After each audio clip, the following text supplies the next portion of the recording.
ॐ विश्वानि देव सवितर्दुरितानि परासुव यद्भद्रं तन्नासुव। ओम नमस्ते जी। आज का हमारा विषय है वीणा से हानियां व लाभ। तो हमारे शास्त्रों में आया भाई आहारस्य, एक वाक्य आया, एक श्लोक आया, आहारस्य परम तहमम शुक्रम तथ रक्षमात्मनः क्षयो हास्य बहून रोगान मरणम व प्रयच्छति। अर्थात आहार जो है, आहार से, आहार का सार वीर है, अर्थात शुक्र धातु है। शुक्र धातु बनती है आहार से। तो यदि आप ब्रह्मचारी हैं, ब्रह्मचर्य का पालन करते हैं, तो जो है आहार से आपका वीर शुद्ध बनेगा। उसके बाद फिर जो आहार हमारा सार है जीवन का, यदि हम ब्रह्मचर्य का पालन नहीं करेंगे तो हमारा आहार एक तो अशुद्ध हो जाएगा और फिर परम धाम हमको मतलब मोक्ष मिल जाता है यदि हम ब्रह्मचर्य का पालन करते हैं। यदि हम ब्रह्मचर्य का पालन नहीं करते तो हमें मृत्यु का भी दुख हमें भोगना पड़ता है। हृदय रोग आदि रोगान, बहुत सारे हमें रोग घेर लेते हैं और हम हमारी मृत्यु भी, जो भी विनाश करता है उसकी मृत्यु भी हो सकती है, ऐसा इसमें बोला है। बहु रोगान मरणम वाय प्रयच्छति, रोगान मरणम अर्थात मृत्यु भी हो सकती है। आगे कहा समुद्र तरणे यद उपायो नौ प्रकृतिता संसार तरणेन तदवत ब्रह्मचर्यम प्रकृतितम। अर्थात जैसे समुद्र को पार करने की नौका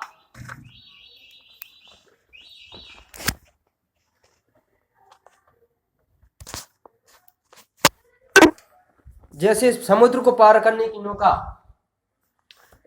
जो समुद्र को पार करने के लिए नौका बताई गई है, वैसे ही ब्रह्मचर्य आपके जीवन रूपी इस संसार सागर को पार करने की नौका ब्रह्मचर्य है। यदि आपका ब्रह्मचर्य ठीक है तो आप संसार के सुख भोगेंगे, शांति मिलेगी, कांति आएगी, स्मृति बढ़ेगी। तो आपका संसार को पार करने का क्या है, मोक्ष मिलेगा। हमें पार क्या करना है, हमें मोक्ष को प्राप्त करना है ना। तो मोक्ष कैसे मिलेगा, ऐसे ही मिलेगा कि आप जो है ब्रह्मचर्य का पालन करें। जैसे समुद्र को या नदी को पार करने के लिए जैसे नाव की आवश्यकता होती है, वैसे ही जीवन रूपी इस संसार सागर को पार करने के लिए, परमात्मा तक पहुंचने के लिए आपका नौका है ब्रह्मचर्य। ध्यान से सुन लो आगे क्या कहा, ब्रह्मचर्य प्रतिष्ठायां वीर लाभो भवत्यावे सुरोत्तमान भोयाति चांतयाति पराम गतिम। अर्थात ब्रह्मचर्य की प्रतिष्ठा से, ब्रह्मचर्य के पालन से व्यक्ति परम गति को प्राप्त हो जाता है, मोक्ष पद को प्राप्त होता है। पराम गतिम वीर लाभ भवत्यापि, वीर लाभ से, ब्रह्मचर्य से लाभ क्या होते हैं, ब्रह्मचर्य से लाभ क्या होते हैं,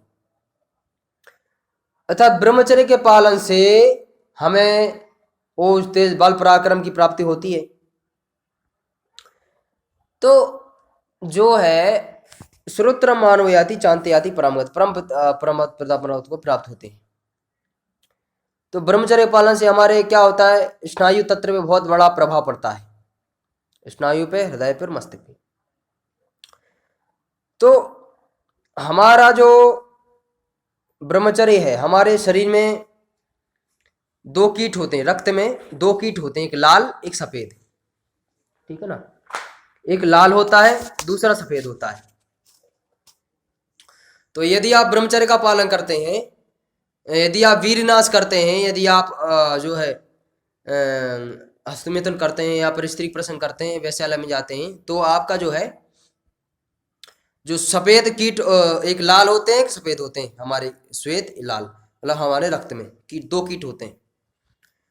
तो क्या होता है, वो सफेद जो होते हैं वो समाप्त हो जाते हैं, नष्ट हो जाते हैं, दुर्बल हो जाते हैं। तो दुर्बल होने की वजह से क्या होता है, हमें बहुत सारे परिणाम स्वरूप क्या होता है, परिणाम स्वरूप हमें बहुत सारे रोग घिर जाते हैं। वो सफेद रोग जो है, लाल रोग, लाल कीटों का क्या काम होता है, लाल कीटों का काम ही होता है रोगों को बढ़ाना। रोगों को बढ़ाने के लिए जो है लाल कीटाणु होते हैं, रोग होता है, मतलब एक प्रकार से वो रोग प्रतिरोधक क्षमता हमारी घटाते हैं। और जो श्वेत कीटाणु जो होते हैं, श्वेत कीटाणु का काम क्या होता है, सफेद कीटाणु का काम क्या होता है, सफेद कीटाणु हमारे रोगों से लड़ते हैं और रोगों से लड़ने से हम निरोगी रहते हैं। कभी रोग नहीं आते। कहते हैं ना ब्रह्मचारी भाई कभी रोगी नहीं होता, इसलिए तो नहीं होता रोगी क्योंकि उसकी स्नायु उसके जो है उसके वो मजबूत हैं कीट, ठीक है ना। तो सफेद कीट उसके मजबूत, ब्रह्मचर्य का उसके ज्यादा बढ़ जाते हैं, अधिक अधिक मात्रा में हो जाते हैं तो फिर रोग नहीं आते। कीट में जो सफेद लाल लाल कीट हैं जो, उनकी एक तो संख्या घट जाती है और फिर वो दुर्बल भी हो जाते हैं। जो ब्रह्मचर्य का पालन करता है दुर्बल भी हो जाते हैं। तो जो ब्रह्मचर्य का पालन नहीं करता वो जो निर्बल हो जाते हैं आपके सफेद कीटाणु, निर्बल होने के कारण फिर वो लाल कीटाणु से या रोगों के कीटाणु से लड़ नहीं पाते, उसकी वजह से आपको रोग जल्दी घेर जाते हैं। इसीलिए तो कहा भाई ब्रह्मचारी को जो होता है उसको रोग नहीं होते, निरोगी होता है ब्रह्मचारी, कभी बीमार नहीं पड़ ही नहीं सकता। जो ब्रह्मचारी होगा ना वो कभी बीमार नहीं पड़ सकता।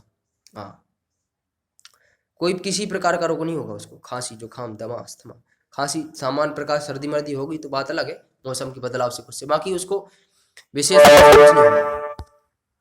तो ये बताया भाई, इसलिए जो है कीट मजबूत हो जाएंगे आपके, ठीक है ना। अब तो यदि आपको ब्रह्मचारी पालन अधिकार करेंगे तो बहुत सी चीजें आपको प्राप्त हो सकती हैं। तो इसलिए मैं क्या बता रहा था मैं कि आपके जो सफेद कीट जो है निर्बल हो जाएंगे और लाल कीट ज्यादा मात्रा में होने से आपको रोग घेर लेंगे, ठीक है ना। तो रोगों से बढ़ने से ये हानियां हो जाती हैं, ठीक है ना। तो इसलिए आप जो है ब्रह्मचर्य का पालन करें। अब जो है बताया भाई कि आगे क्या बताया, आगे जो है अब रोग घिर जाएंगे, बहुत सारे रोग हो जाएंगे आपको, मृगी हो जाएगा, अस्थमा हो जाएगा, दमा होगा, सियाटिक हो जाएगा, कोलाइटिस, बहुत सारे रोग है ना। तो उसके घटने से जो है बहुत सारे आपको रोग घिर लेंगे, आप फिर शांति नहीं रहेगी जीवन में, सुखमय जीवन नहीं बिता सकते, जल्दी मर जाएंगे, 100 साल तक नहीं जिएंगे। तो हमारे स्नायु तंत्र में बहुत बुरा प्रभाव पड़ता है ब्रह्मचर्य की नाश से।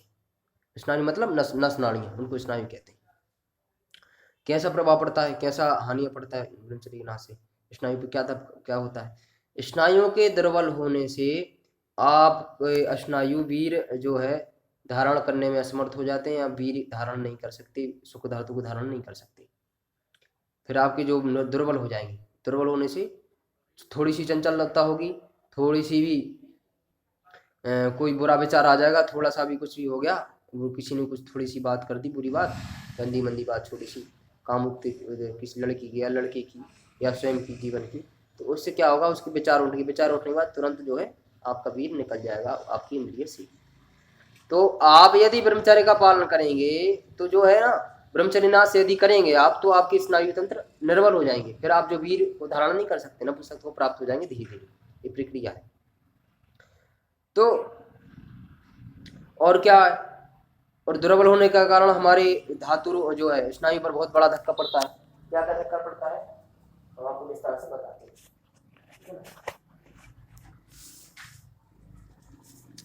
तो जो है क्या बताए भाई, ये थोड़ा सा समस्या हो रही है, समझ चाहता हूँ उसकी, कि मोबाइल थोड़ा डिस्चार्ज है मेरा, इसलिए हो रही समस्या।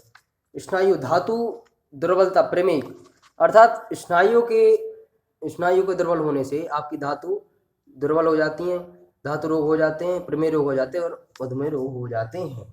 ये रोग होते ही होते हैं, ऐसा नहीं होंगे, ये होंगे।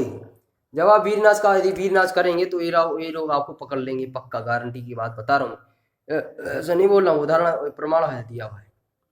तो यदि आप ब्रह्मचर्य का पालन नहीं कर रहे हैं, वीरनाश कर रहे हैं, किसी प्रकार से अपने धातु को बहा रहे हैं, तो जो है आपको मधुमेह हो जाएगा, आपको धातु रोग हो जाएगा, आपको धातु दुर्बल हो जाएगी, आपको प्रमेय रोग हो जाएगा। मधुमेह मतलब शुगर हो जाएगा। फिर क्या आगे क्या बता भाई, आगे बताया कि मस्तिष्क और हृदय पे और स्नायु के धक्का लगने से ये रोग आ जाते हैं। स्नायु पर जब बहुत बड़ा धक्का पड़ता है, नस नाड़ियों पर जब ज़्यादा वो दुर्बल हो जाते हैं ना, तो ये आपको मधुमेह रोग हो जाता है, हो जाएगा आपको, धातु रोग हो जाएंगे, धातु दुर्बल हो जाएगी और शुगर हो जाएगा, प्रमेय रोग हो जाएगा। मस्तिष्क हृदय पे क्या धक्का, हृदय जो ब्रह्मचर्य का नाश करता है, हृदय पे जो है उसको क्षय रोग हो जाते हैं, काश हो जाता है, खांसी हो जाता है। जितनी भी अभी क्षय रोग बढ़े हुए हैं, हाँ बीपी जो हुआ है जिन लोगों को, जितना भी लोगों को है, उन लोगों का कारण एक ही है, उन्होंने ब्रह्मचर्य का नाश किया है अधिक मात्रा में। एक सीमा होती है ब्रह्मचर्य, ब्रह्मचर्य भाई मतलब एक ऋतुगामी